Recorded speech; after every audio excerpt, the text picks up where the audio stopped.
ایران اور امریکہ کے درمیان 21 گھنٹوں سے جاری مذاکرات ڈیڈ لاک کا شکار ہو گئے، بغیر کسی نتیجہ ختم ہو گئے۔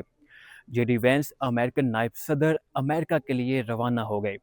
میں اس وقت اسلام آباد جناح کنونشن سینٹر میں موجود ہوں۔ یہاں سے کچھ ہی فاصلے پر سرینا ہوٹل ہے، جہاں پر ایران اور امریکہ کے درمیان مذاکرات جاری تھے۔ پاکستان ان مذاکرات کی میزبانی کر رہا تھا۔ جے ڈی وینس نے میڈیا سے گفتگو کرتے ہوئے کہا، ہماری ایران کے ساتھ تفصیلی بات ہوئی ہے مگر کوئی نتیجہ نہیں نکل سکا۔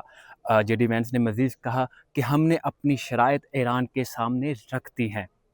اس کے علاوہ جے ڈی وینس نے میڈیا سے گفتگو کرتے ہوئے کہا کہ جس طرح سے پاکستان کی جانب سے میزبانی کی گئی، میں field marshal general Asim Munir اور وزیر اعظم پاکستان میاں محمد شہباز شریف کا شکریہ ادا کرتا ہوں۔